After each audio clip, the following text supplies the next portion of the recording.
Hello friends, welcome to gaps classes. दोस्तों, इससे last वाली वीडियो के अंदर हमने एमसीक्यू के क्वेश्चंस देखे थे। किसके ऊपर बेस्ड थे? एलओसी के ऊपर, और दो नए क्वेश्चन है दैट इज आईएलओसी के ऊपर बेस्ड थे। लास्ट वीडियो में भी मैंने आपको बताया था कि मेरी सब स्टूडेंट से रिक्वेस्ट है, जिन बच्चों ने हमसे प्रीमियम कोर्स के लिए एनरोल नहीं करा वो प्लीज रेफर कर लेना अपने स्कूल के नोट्स या कॉलेज के नोट्स को, जिसमें आईएलओसी कवर्ड होगा। क्योंकि आईएलओसी का जो टॉपिक है वो हम सिर्फ प्रीमियम कोर्स के अंदर कवर करते हैं, और जिन बच्चों ने ऑलरेडी हमसे प्रीमियम कोर्स के लिए एनरोल करा हुआ है तो उनको तो हमने आईएलओसी का कंसेप्ट सिखा ही रखा है। तो मेरी सब स्टूडेंट से रिक्वेस्ट है, गैप्स क्लासेस वीडियो देखने के बाद जब आप एग्जाम देने जाओ, आईएलओसी का अगर क्वेश्चन आएगा तो प्लीज ये मत बोलना कि गैप्स क्लासेस ने वो टॉपिक नहीं बताया। उसके लिए आपको रेफर करना होगा, आपके स्कूल या कॉलेज के नोट्स को रेफर करना होगा। जो आपको स्कूल कॉलेजेस में कराया उसको रेफर जरूर कर लेना, क्योंकि उसके बेसिस के ऊपर क्वेश्चन आएगा ही आएगा।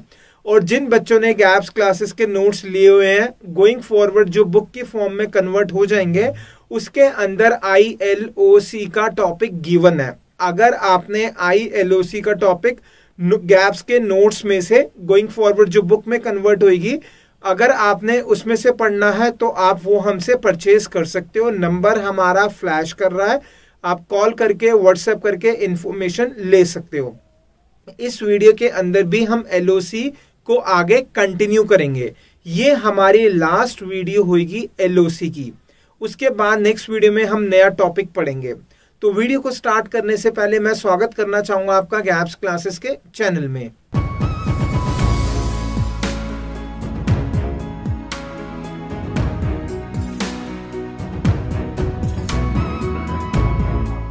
तो स्टार्ट करने से पहले दोबारा से मैं रिकॉल कराऊंगा एलओसी की डेफिनेशन क्या होती है। सब हम क्या कर रहे थे, एलओसी की हेल्प से डेटा निकाल रहे थे डेटा फ्रेम से। इसका मतलब डेफिनेशन क्या है? It is used to get the data from the data frame. Data frame से डेटा को निकालना, दैट इज एलओसी। और साथ साथ में हमने बहुत सारी वेरिएशंस देखे। There are so many variations while using LOC. LOC को यूज करते हुए उसकी बहुत सारी वेरिएशंस थी। तो सबसे पहले तो मैं आपको ये बताऊंगा कि इससे पहले वाली वीडियो के अंदर हमने कौन सा टॉपिक पढ़ा और अब हम कौन सा टॉपिक पढ़ने वाले हैं। जैसा कि मैं आपको बार बार बोल चुका हूं, स्टूडेंट कंफ्यूज होता है, कंफ्यूजन नहीं होनी चाहिए, उसके लिए मेरे को बार बार रिकॉल करवाना पड़ता है। तो क्या हमने पढ़ा वो मैं रिकॉल कराता हूं। इससे पहले वाली वीडियो में हमने क्या पढ़ा? हमने पढ़ा था 1 कॉलम ऑल रोज। कॉलम एक है, रोज सारे हैं। फिर हमने पढ़ा था मोर देन 1 कॉलम। कॉलम एक से ज्यादा है, रोज सारे हैं। सिंपल कहने का मतलब ये, रोज दोनों केसेस में रोज सारे हैं। फर्स्ट केस में सिर्फ एक कॉलम है, सेकंड केस में एक से ज्यादा कॉलम्स हैं। ठीक है, ये पार्ट अब हमने पढ़ा था इससे पहले की वीडियो में। और अब हम क्या पढ़ने वाले हैं? अब हम पढ़ने वाले हैं कि रोज भी सिलेक्टेड है और कॉलम्स भी सिलेक्टेड है। That is selected rows and selected columns. जितने भी अभी तक तीनों वीडियोस पढ़ी आपने, उसके अंदर या तो हमारे रोज सारे होते थे या फिर कॉलम सारे होते थे, लेकिन कोई भी क्वेश्चन ऐसा नहीं करा जिसमें सिलेक्टेड रोज थे और सिलेक्टेड कॉलम्स थी। अब यहां पर हम पढ़ेंगे कुछ रोज हैं और कुछ कॉलम्स हैं। स्टार्ट करने से पहले आपका मैं स्वागत करना चाहूंगा गैप्स क्लासेस के चैनल में। आइए दोस्तों, स्टार्ट करते हैं आज के क्वेश्चन से। दैट इज क्वेश्चन ये है हमारा, इसके 4 पार्ट्स हैं। जैसा कि मैंने आपको पहले भी एलओसी समझाया था with the help of example, same चीज करेंगे with the help of example. हम करेंगे ऐसा ही क्वेश्चन आता है, या तो क्वेश्चन आएगा जैसा मैंने समझाया स्टेटमेंट लिखने का, या फिर क्वेश्चन आएगा स्टेटमेंट गिवन है और कहेगा आउटपुट निकालो। तो आपको मैंने स्टेटमेंट लिखना भी सिखाया, आउटपुट निकालना भी सिखाया। किसी भी टाइप का क्वेश्चन आ जाएगा, आपसे अटेम्प्ट हो जाएगा, बिल्कुल परफेक्ट करके आओगे आप। तो पहले हम करेंगे फर्स्ट पार्ट। फर्स्ट पार्ट क्या कहता है? Write the statement 1 to print. हमें क्या करना है? एक स्टेटमेंट लिखनी है जो प्रिंट करेगा marks of IP of this year. कौन सा ईयर? 2016। मतलब कि हमें जो आईपी सब्जेक्ट है उसके मार्क्स को प्रिंट करना है, और ईयर कौन सा है? 2016। और ईयर कौन सा? 2016। तो सबसे पहले तो मैं क्या करूंगा, हर लाइन से बताता हुआ चलूंगा क्या क्या हुआ, थोड़ा सा फास्ट चलूंगा। दैट इज इंपोर्ट हो गया, और उसके बाद नेक्स्ट क्या है हमारी, दैट इज नेस्टेड लिस्ट बन गई। फिर लिखा हुआ है उसके बाद क्या बनाने वाली स्टेटमेंट है, डेटा फ्रेम। तो डेटा फ्रेम का हम डायग्राम बनाएंगे। ये मैं डेटा फ्रेम का क्या कर दिया, मैंने डायग्राम बना दिया। अब आते हैं हम फर्स्ट पार्ट पे। फर्स्ट पार्ट क्या कहता है, write the statement 1 to print the marks of IP subject of the year 2016। तो सबसे पहले स्टेटमेंट लिखने से पहले मैं हाईलाइट करूंगा कि हमें क्या चाहिए, ये हमें चाहिए। अब ध्यान देना 2016 है और उसके सारी वैल्यूज नहीं चाहिए, किसका चाहिए, सिर्फ आईपी का। इसका मतलब ये कि हमारा ये सिलेक्टेड रोज है और सिलेक्टेड कॉलम्स है। तो हम क्या करेंगे, आंसर से समझेंगे। सबसे पहले तो हमें क्या करना होता है, हम क्या लिखेंगे, सबसे पहले डेटा फ्रेम का नाम .loc। तो कुछ ऐसे ही लिखा, डेटा फ्रेम का नाम और उसके बाद .loc, ये आ गया .loc और उसके बाद स्क्वायर ब्रैकेट। अब ध्यान देना, स्क्वायर ब्रैकेट के अंदर हम लगाएंगे कॉमा, ये लगा दिया हमने कॉमा। कॉमा से पहले हम लिखेंगे रो का नाम, कॉमा के बाद लिखेंगे हम कॉलम का नाम। रो मतलब इंडेक्स का नाम। तो सबसे पहले तो मैं राइट साइड पे लिखूंगा, कॉमा के बाद लिखूंगा किसका नाम, कॉलम का नाम। कॉलम कौन सा है, 2016। तो ये आ रहा है हमारा 2016 आ गया। और कॉमा से पहले हम क्या लिखेंगे, रो का नाम यानी कि इंडेक्स का नाम, दैट इज आईपी। तो ये हमारा क्या आ गया, आईपी आ गया। और साथ साथ में हमें क्या करना है, प्रिंट करना है। तो इसको किसमें डाल देंगे हम, प्रिंट के अंदर हमने लिख दिया। अब अगर हम ये स्टेटमेंट लिखेंगे तो इससे हमारा आंसर क्या आएगा, 2016 जो ईयर है उसके आईपी के मार्क्स प्रिंट होंगे। तो हम समझेंगे आउटपुट के साथ। तो अब हम समझेंगे आउटपुट के साथ, इसका आउटपुट क्या आएगा। तो ये हेडिंग लिख दी मैंने, आउटपुट। ध्यान देना क्या प्रिंट होगा, आईपी के मार्क्स कौन से ईयर के, दैट इज 2016, वो हाईलाइट है 96 है। तो आउटपुट क्या आ गया, simple 96। This is the output. ठीक है, नोट कर लो इसको आप। अब आएंगे बी पार्ट पे। बी पार्ट क्या कहता है, राइट द स्टेटमेंट 2। स्टेटमेंट 2 लिखनी है to print the marks of IP subject. IP जो है उसके मार्क्स प्रिंट करने किस ईयर के, 2016 एंड 2017। तो सबसे पहले क्या लिखा हुआ है, इंपोर्ट पांडास एसपीडी, इसका मतलब पांडास को इंपोर्ट करा। नेक्स्ट पे क्या लिखा हुआ है, हमने नेस्टेड लिस्ट बनाई, उसका नाम क्या है, मार्क्स। और उसके बाद हमने क्या लिखा हुआ है, डेटा फ्रेम बनाने का स्टेटमेंट लिखा हुआ है। इससे क्या होगा, हमारा डेटा फ्रेम बनेगा। तो ये डेटा फ्रेम का हमने डायग्राम बना दिया। अब आते हैं हम बी पार्ट पे। बी पार्ट में क्या लिखा हुआ है, राइट द स्टेटमेंट 2। स्टेटमेंट 2 लिखनी है to print the marks of IP subject of the year. कौन कौन से ईयर है, 2016 एंड 2017। तो सबसे पहले तो हमें क्या करना है, उसको मैं डेटा फ्रेम में हाईलाइट कर रहा हूं। 2016 और 2017 को हाईलाइट कर दिया। और मार्क्स किस सब्जेक्ट के, दैट इज आईपी। तो उसको मैंने आईपी को भी हाईलाइट कर दिया। तो हमारा आंसर कौन सा आना चाहिए, आईपी के मार्क्स आने चाहिए। ईयर कौन सा है, 2016 एंड 2017। तो उसके लिए हम आंसर क्या लिखेंगे, जैसा कि हमें पता है कि प्रिंट करना होता है। तो हमें क्या लिखना है, डेटा फ्रेम का नाम दैट इज डीएफडी है। तो डीएफडी, ध्यान देना आपके पेपर में अगर डेटा फ्रेम का नाम डीएफ होगा तो डीएफ लिखना, डीएफडी स्मॉल होगा तो स्मॉल लिखना, ये नहीं कि कैपिटल लिख दो। जो भी क्वेश्चन में डेटा फ्रेम का नाम होगा वही स्पेसिफाई करना। उसके बाद डीएफडी के बाद हम क्या लिखेंगे, .loc, ये आ गया .loc। इसके ब्रैकेट के बीच में हम क्या लगाएंगे, कॉमा। दिस इज कॉमा आ गया। कॉमा से पहले रो का नाम, कॉमा के बाद कॉलम का नाम। तो सबसे पहले तो मैं कॉलम्स के नेम लिखूंगा। कॉलम्स कौन कौन से, 2017 2016। तो ये आ गया हमारा 2017 2016। और कॉमा से पहले रो का नाम, रो दैट इज इंडेक्स। इंडेक्स क्या है हमारा, आईपी। तो यहां पर क्या आ गया, हमारा आईपी आ गया। और इसको क्या करना है, प्रिंट करना है। तो क्या लिख दिया, प्रिंट में लिख दी स्टेटमेंट। ठीक है, नोट कर लो ये स्टेटमेंट। दोस्तों आगे चलने से पहले, जैसा मैं आपको बार बार बता चुका हूं, कुछ ऐसी मिस्टेक होती है जो स्टूडेंट्स करते ही करते हैं। टीचर का सबसे पहले ध्यान वहीं पर जाता है। तो यहां पर भी मैंने एरर कर रखा है, आपने एरर निकालना है। आप पहले खुद एरर निकालना, फिर उसके बाद आगे देखना। अगर खुद एरर निकालोगे तो कंसेप्ट और ज्यादा क्लियर होगा। ठीक है, उम्मीद रखूंगा आप वीडियो को पॉज करोगे, एरर निकालोगे, फिर आगे देखोगे। दोस्तों मुझे पूरी उम्मीद है आपने इसका एरर निकाल लिया होगा। तो मैं उसको एक्सप्लेन कर देता हूं। हमने कॉमा के बाद जो कॉलम्स लिखे हैं, एक कॉलम नहीं लिखा, एक से ज्यादा कॉलम लिखे हैं। तो जब भी हम एक से ज्यादा कॉलम लिखते हैं, कॉलम के सारे नाम स्पेसिफाई करते हैं, तो उसको हमें लिस्ट की फॉर्म में लिखना पड़ता है। तो इसका मतलब यहां पर हमें 2016 2017 को स्क्वायर ब्रैकेट में डालना होगा। ये हमारा स्क्वायर ब्रैकेट आ चुका है, ठीक है। अब ये हमारा बिल्कुल परफेक्ट कोड है। अब आप इसको नोट कर सकते हो। ये एक ऐसी मिस्टेक है जो स्टूडेंट करता ही करता है, लेकिन गैप्स क्लासेस के स्टूडेंट चैंपियन होते हैं, वो मिस्टेक नहीं करते, ठीक है। नोट कर लो आप इसको। अब आएंगे हम इसके आउटपुट पे। जैसा कि क्वेश्चन में सिर्फ स्टेटमेंट लिखने के लिए कहा है, आउटपुट के लिए नहीं कहा। आउटपुट मैं खुद समझा रहा हूं क्योंकि पेपर में ये जो स्टेटमेंट हमने लिखी है, हो सकता है आपको स्टेटमेंट गिवन हो और वो आपको कहे आउटपुट निकालो। तो मैं एक ही क्वेश्चन में दोनों कवर कर रहा हूं। पेपर के अंदर अगर स्टेटमेंट लिखने को आए तो स्टेटमेंट लिखना, और अगर आउटपुट निकालने के लिए आए तो आउटपुट निकालना। तो अब हम देखेंगे इसका आउटपुट कौन कौन सी वैल्यूज प्रिंट होगी 2017 2016 का आईपी की।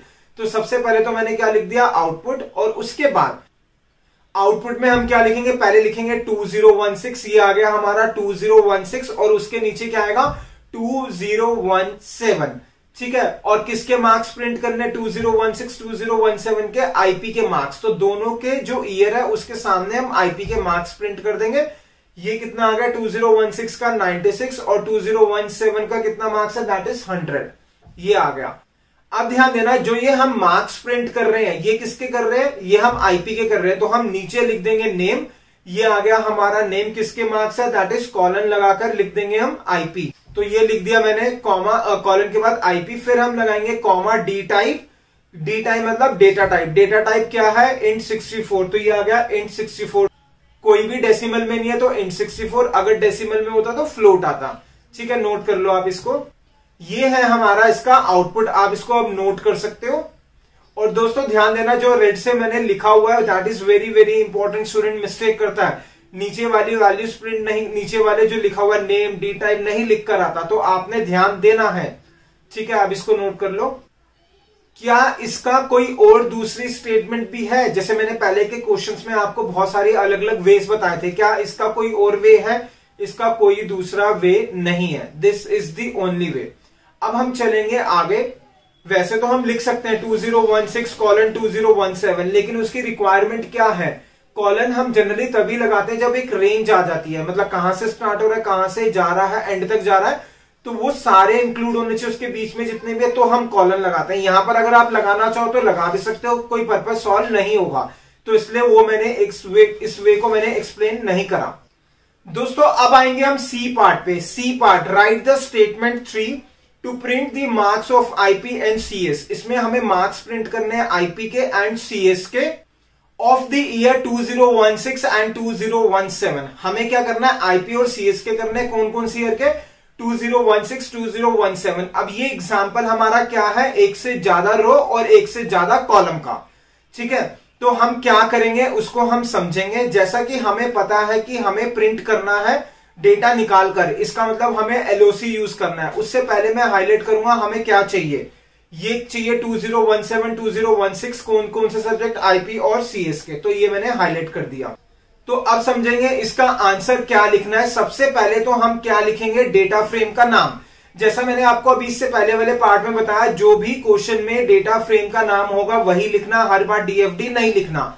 यहां पर क्वेश्चन में मैंने डीएफडी लिया हुआ है तो मैं क्या लिख रहा हूं, डीएफडी। आपको पेपर में लिखते समय ध्यान देना है कि डेटा फ्रेम का नाम क्या है। उसके बाद जैसा नॉर्मल है डॉट एलओसी और square bracket start square bracket close. बीच में हम क्या लगाएंगे, कॉमा, ये आ गया हमारा, दैट इज कॉमा। कॉमा से पहले रोज, कॉमा के बाद में कॉलम्स। कॉलम्स कौन कौन से हैं, कौन कौन से ईयर हैं इसके अंदर, 2016 2017। तो ये आ गया हमारा 2016 कॉमा 2017। और कॉमा से पहले क्या आएंगे हमारे सब्जेक्ट्स, मतलब कि इंडेक्स के नाम या फिर रो के नाम। रो कौन कौन से हैं, आईपी और सीएस। तो कॉमा से पहले लिख दिया हमने आईपी कॉमा सीएस, ठीक है। अब ध्यान देना, इसको आप नोट कर लो, लेकिन नोट करने से पहले एरर। एरर क्या है आप खुद सोचो। एरर जो आ रहा है आप पहले खुद सोचो क्या एरर होगा, और उसके बाद आगे कंटिन्यू करना। अधिकतर बच्चे यही कहते हैं कि सर आपने प्रिंट नहीं लिखा। बिल्कुल ठीक, प्रिंट तो मैंने नहीं लिखा, लेकिन कुछ और एरर भी है, आपने वो निकालना है। इस केस में प्रिंट मैं सबसे लास्ट में लिखूंगा, पहले मैं करेक्ट करूंगा इसको, ठीक है। तो पहले आप ये मत सोचो प्रिंट नहीं लिखा, प्रिंट वाली स्टेटमेंट करेक्ट है, मान लो कि वो बाद में हम लिख देंगे, उसके अलावा जो एलओसी की स्टेटमेंट लिखी है उसमें क्या एरर है वो निकालना है आपने।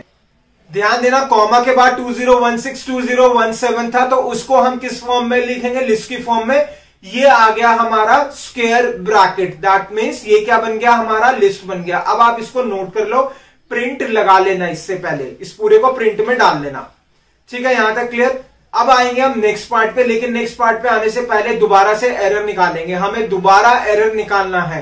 क्या एरर है, जैसा कि मैं आपको बताता आया हूं, चाहे रो हो चाहे कॉलम हो, अगर एक से ज्यादा है तो उसको लिस्ट की फॉर्म में लिखना है। तो जो कॉमा हमने लगा रखा है उससे पहले आईपी और सीएस लिखा हुआ है, उसको भी हम किस फॉर्म में डालेंगे, लिस्ट की फॉर्म में। तो ये हमारा स्क्वायर ब्रैकेट यहां पर भी आएगा। स्क्वायर ब्रैकेट किसका आया, कॉमा से पहले जो लिखा हुआ है लिस्ट, जो लिखी हुई है रोज, उसको हमने स्क्वायर ब्रैकेट में डाला। कॉमा के बाद जो लिस्ट लिखी हुई है वो भी लिस्ट की फॉर्म में आएगा, जो कॉलम्स के नाम लिखे हैं।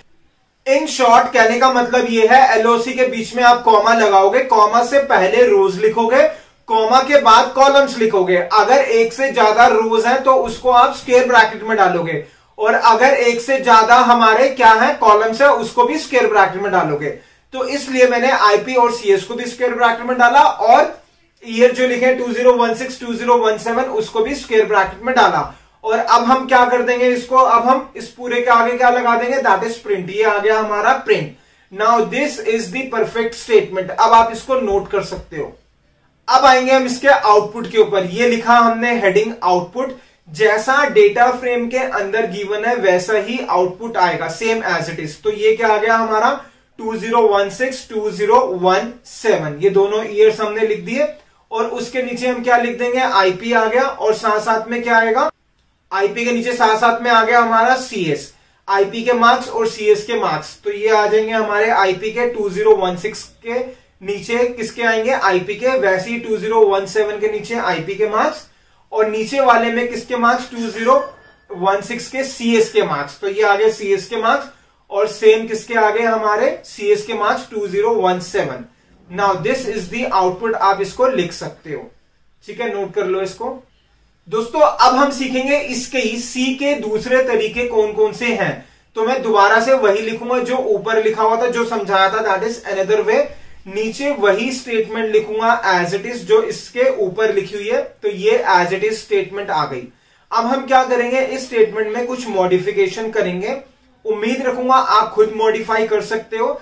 आप वीडियो को पॉज करना, खुद सॉल्व करना, फिर उसके बाद आगे चेक करना। खुद करोगे तो कंसेप्ट और ज्यादा क्लियर होगा। दोस्तों आगे जाने से पहले इंपॉर्टेंट इंफॉर्मेशन। दोस्तों आगे करने से पहले आप लोगों से मैं एक छोटी सी बात करना चाहूंगा। जब हम वीडियो स्टार्ट करते हैं तो हमेशा मैं आपको बोलता हूं गैप्स क्लासेस में आपका स्वागत है, और उसके बाद एक वीडियो चलती है, छोटा सा क्लिप होता है, और उस क्लिप को अधिकतर लोगों ने ध्यान से नहीं देखा होता। तो मैं पहले एक बार उस क्लिप को प्ले करना चाहूंगा, एक बार पहले मैं वो दिखाना चाहूंगा, फिर हम इस क्वेश्चन को सॉल्व करेंगे। उसका रीजन क्या है, क्यों दिखाना चाहूंगा, वो अभी आपको समझ में आ जाएगा। ये वो क्लिप है जो बीच में चलता है जब मैं आपको बोलता हूं गैप्स क्लासेस में आपका स्वागत है। अब आप इस क्लिप को ध्यान से देखो, इसको मैं हाईलाइट करूंगा। यहां पर सबसे लास्ट में लिखा आता है, क्लिप में लिखा आ रहा है गैप्स क्लासेस, और उसके नीचे आ रहा है because we all deserve the best. ये स्टेटमेंट जो लिखे है because we all deserve the best, ये बहुत सोच समझ के हमने बनाई हुई है, और इसके पीछे बहुत बड़ा एक लॉजिक भी है। मेरी कोशिश ये होती है, गैप्स क्लासेस की कोशिश ये होती है कि हम वीडियोस को और इतना अच्छा बना दें कि बच्चों को बहुत इजी तरीके से कंसेप्ट समझ में आ जाए। और हमारी कोशिश ये होती है, चाहे एक वीडियो को बनाने के लिए हमें 10 घंटे डिवोट करने पड़े, हम 10 आवर्स डिवोट करते हैं। आप बिलीव नहीं करोगे, एक एक वीडियो को बनाने के लिए कई बार मैंने 3-3 दिन डिवोट करे हैं। बहुत सारा हम काम करते हैं, एनिमेशंस करते हैं, इस तरीके से लिखते हैं जो समझ में आ जाए, और उसके बाद रिकॉर्डिंग करते हैं, उसके बाद एडिटिंग होती है, बहुत सारा पार्ट होता है। खैर मैं उस डिटेल में नहीं जाना चाहूंगा, बस मैं आपको यही बताना चाहूंगा कि हम बहुत मेहनत करते हैं जब हम गैप्स क्लासेस की वीडियो बनाते हैं। क्यों? क्योंकि हम कोशिश ये करते हैं कि हम because we all deserve the best वाली जो टैग लाइन है उसको हम प्रॉपरली फॉलो कर सके, और जो भी बच्चा गैप्स क्लासेस की वीडियो देख रहा है उसको बहुत फायदा हो। तो अब मैं एक छोटी सी इंफॉर्मेशन आपके साथ शेयर करना चाहूंगा। ये हो सकता है इंफॉर्मेशन आपके बहुत काम की हो, और आपके रिलेटिव्स की, आपके फैमिली मेंबर्स की, और भी बहुत सारे आपके फ्रेंड्स की किसी के भी काम आ सकती है। दोस्तों मेरी कोशिश ये होती है कि मैं बेस्ट से बेस्ट स्टूडेंट्स को दूं और मेरे को अगर कुछ मिले तो वो भी मैं बेस्ट लूं। कहने का मतलब ये है कि अगर मैं बच्चों को बेस्ट देना चाहता हूं तो साथ साथ मैं ये भी सोचता हूं कि जो भी चीज मैं करूं तो मुझे बेस्ट मिले। मैंने एक बहुत स्ट्रांग, बहुत बड़ी कम्युनिटी ज्वाइन करी है, दैट इज हेल्थ क्लब। मैंने एक हेल्थ क्लब ज्वाइन करा हुआ है। तो उस हेल्थ क्लब को ज्वाइन करने के बाद मेरे बहुत ज्यादा अमेजिंग रिजल्ट्स आए हैं। तो छोटा सा, मुश्किल से 1-1.5 से 2 मिनट का ये वीडियो है, आप इस वीडियो को जरूर देखना, क्योंकि इसके लिए मैंने बहुत रिक्वेस्ट करी है। जो मेरे कोचेस हैं उनसे मैंने रिक्वेस्ट करी है आप हमारे गैप्स क्लासेस के चैनल में आइए और जो हेल्प आपने मेरी करी है वैसी आप मेरे स्टूडेंट्स को बताइए। हो सकता है कि उनको, स्टूडेंट्स को रिक्वायरमेंट हो हेल्थ के लिए, या फिर उनके फैमिली मेंबर्स को बहुत ज्यादा रिक्वायरमेंट हो। तो मेरी आप लोगों से रिक्वेस्ट है कि आप मेरी कोच की बात जरूर सुनिए। मेरा नाम सुनील है। अच्छी एजुकेशन और अच्छा स्वास्थ्य सभी का अधिकार है और इसी उद्देश्य को पूरा करने के लिए gaps classes different programs in education आपको ऑफर करते रहते हैं और हमें बहुत खुशी है कि उन्होंने हमें यह अवसर दिया कि हम आपके साथ इंटरेक्ट कर सके फॉर गुड हेल्थ। अच्छी सेहत के लिए हम आपको अपने क्लब के बारे में बता सके। हमारा ये क्लब ऑनलाइन हम इसे ऑपरेट करते हैं और कई देशों से इस क्लब में लोग जुड़े हुए हैं हमारे साथ, इस क्लब के मेंबर हैं। हमारे सभी मेंबर्स को बहुत अच्छे हेल्थ रिजल्ट्स हैं। न सिर्फ उन्होंने अपने वेट को मैनेज किया है बल्कि वेट मैनेज करते हुए उनका एनर्जी लेवल भी इंप्रूव हुआ है, उनका डाइजेशन इंप्रूव हुआ है, उनका स्लीप इंप्रूव हुआ है और उनकी मेडिकल कंडीशंस भी इंप्रूव हुई है। यहाँ पे मैं ये डिस्क्लेमर देना चाहूंगा कि हम किसी भी बीमारी को जांचने का या उसे ठीक करने का दावा नहीं करते, पर क्योंकि हमने ये देखा है, हमने ये अनुभव किया है, हमारे सभी क्लब मेंबर्स को बहुत अच्छे हेल्थ रिजल्ट्स मिले हैं और उनकी मेडिकल कंडीशंस भी इंप्रूव हुई है। तो मैं आपको थोड़ा सा ब्रीफ करना चाहूंगा अपने क्लब के बारे में। ये क्लब हम ऑनलाइन ऑपरेट करते हैं और इस क्लब के माध्यम से हम आपको 2 कोच प्रोवाइड करते हैं जो आपकी टेक केयर करते हैं, आपके पर्सनल डाइट प्लान का ध्यान रखते हैं और आप रूटीन में उनसे बात कर सकते हैं, उनसे डिस्कस कर सकते हैं अपने हेल्थ गोल्स को लेकर। आप देख सकते हैं स्क्रीन पे मैं कुछ रिजल्ट्स भी शेयर करूंगा। मेरा खुद के पर्सनल रिजल्ट्स मैं आपको सबसे पहले शेयर करूंगा। आज से कुछ महीने पहले मेरा फिजिकल टोन क्या था और कुछ महीने में मैंने किस तरह का बॉडी ट्रांसफॉर्मेशन पाया है, ये आप देख सकते हैं स्क्रीन पे। और ये मेरे हमारे क्लब के कुछ और मेंबर्स हैं जिनके मैं रिजल्ट्स आपके साथ शेयर कर रहा हूं। आप भी इस तरह की अच्छी हेल्थ, अच्छी सेहत पा सकते हैं और अच्छी सेहत पाने के लिए आप संकोच मत कीजिए। जो नीचे दिए गए नंबर पे आप हमें कांटेक्ट कीजिए और गैप्स क्लासेस के कहने पर हम एक फ्री काउंसलिंग सेशन भी आपके लिए अरेंज करेंगे जिसमें और ज्यादा अधिक जानकारी आपको दी जाएगी। Thank you so much. ख्याल रखिए आप अपना, अपनों का, उनके स्वास्थ्य का और जल्द से जल्द कनेक्ट कीजिए अगर आपके कोई हेल्थ गोल्स है तो। थैंक यू दोस्तों, उम्मीद रखूंगा जो मेरे कोच ने आपको बताया आपको सही से समझ में आ गया होगा। तो आपने वेट नहीं करना है, रिक्वायरमेंट है आपको फैमिली मेंबर्स को, रिलेटिव्स को, तो जो फोन नंबर है, फोन नंबर उनका फ्लैश हो रहा है, स्क्रीन पे हुआ है फ्लैश, तो आप डायरेक्टली उस पर कॉल कीजिएगा। आप मेरे को प्लीज कॉल मत कीजिएगा। कई स्टूडेंट्स मुझे कॉल करके पूछते हैं, तो मैं आप सबसे रिक्वेस्ट करूंगा आप डायरेक्टली उनसे बात करो। उसका सिर्फ रीजन ये है कि आप मुझे बोलोगे, मैं आपका इन्फॉर्मेशन आगे पास करूंगा, फिर वो कुछ और कहेंगे, मैं आपको इन्फॉर्मेशन दूंगा, तो बेटर है कि आप डायरेक्ट कम्युनिकेट करो। बट मैं आपको चैलेंज के साथ और पूरे कमिटमेंट के साथ ये कह सकता हूं कि आपको उस कम्युनिटी का बहुत सॉलिड फायदा होने वाला है। Back to the question, important information से पहले आपको मैंने कहा था इसका सेकंड वे आपने खुद सॉल्व करना है। अब हम इसको समझते हैं कि कैसे करना होगा। ध्यान दो, डेटा फ्रेम में चेक करो, डेटा फ्रेम में कॉलम के नेम भी चेक करो और रो दैट इज इंडेक्स के नेम्स भी चेक करो। इनमें से कौन सा ऐसा है जो वहीं से स्टार्ट हो रहा है जो डेटा फ्रेम में है। कॉलम जो है दैट इज 2019 से स्टार्ट हो रहे हैं, लेकिन हमने आंसर में 2016 और 7 लिखा है, तो इसका मतलब कॉलम में हम कोई चेंज नहीं कर सकते। चेंज तब आता जब स्टार्टिंग वैल्यू वो होती जो हमारा डेटा फ्रेम में है या फिर एंडिंग वैल्यू होती है। लेकिन अब आते हैं हम इंडेक्स के ऊपर, दैट इज रो के नेमिंग्स पे। सबसे पहले रो है आईपी, फिर है सीएस। इसका मतलब जो रो है हमारा आईपी वो कहां डेटा फ्रेम में कहां पर है, स्टार्टिंग में। तो सबसे पहले तो मैंने क्या कर दिया, हाईलाइट कर दिया। किसको हाईलाइट कर दिया? आईपी को। हम आईपी को हटा सकते हैं, तो ये मैंने हटा दिया। अब अगर हम आईपी को हटाएंगे तो हमें क्या करना पड़ेगा? इससे पहले कॉलन लगाना पड़ेगा। ये आ गया हमारा कॉलन, और साथ साथ में जो ये स्क्वायर ब्रैकेट है इसको भी हमें हटाना पड़ेगा। ये स्क्वायर ब्रैकेट हटा दिया मैंने, ये हमारा स्क्वायर ब्रैकेट भी हट गया। क्यों हट गया? जब हम कॉलन लगाते हैं तो हमें उसको लिस्ट की फॉर्म में नहीं लिखना होता। अगर हम एक से ज्यादा कॉलम का नाम या रो का नाम लिख रहे हैं और कॉमा लगा रहे हैं बीच में तो लिस्ट आएगा, और अगर कॉमा नहीं लगा रहे, कॉलन लगा रहे हैं तो लिस्ट नहीं आएगा, स्क्वायर ब्रैकेट्स नहीं आएंगे। ये है इसका सेकंड वे, आप इसको नोट कर लो। ठीक है, अब आप इसको नोट कर लो। अब आएंगे हम नेक्स्ट, लेकिन जो नेक्स्ट वाला क्वेश्चन है डी पार्ट, ये आपका असाइनमेंट का क्वेश्चन है। जितने भी तरीके आपको समझ में आते हैं सारे के सारे वेज लिखने हैं, और उसके बाद इसका सॉल्यूशन मुझे भेजोगे, और फिर बाद में मैं आपको बताऊंगा कि क्या ऐसा तो नहीं है कि आपने जो लिखा है गलत लिखा है, और अगर सही लिखा है तो क्या आपने सारे वेज लिखे हैं, उसको हम डिस्कस करेंगे। तो दोस्तों इसके अंदर हमने एलओसी का कंसेप्ट पढ़ा। जिन बच्चों ने प्रीमियम कोर्स लिया हुआ है उनके लिए तो हम बहुत सारे असाइनमेंट्स के क्वेश्चंस करवाएंगे उनको हम आगे की प्रीमियम वीडियोस के अंदर। और जिन बच्चों ने प्रीमियम कोर्स के लिए एनरोल नहीं करा उन सब स्टूडेंट से रिक्वेस्ट करना चाहूंगा, अगर आप करना चाहते हो प्रीमियम कोर्स के लिए एनरोल तो नंबर फ्लैश करता है, कॉल करके या फिर व्हाट्सएप पे ही इंफॉर्मेशन ले सकते हो। मगर गैप्स क्लासेस के नोट्स जरूर परचेज कर लेना। वेरी वेरी इंपॉर्टेंट नोट्स हैं, बहुत अच्छे तरीके से बनाए हुए हैं, अमेजिंग है। बाकी हम मिलेंगे नेक्स्ट वीडियो के अंदर। Thank you so much for watching the video of gaps classes.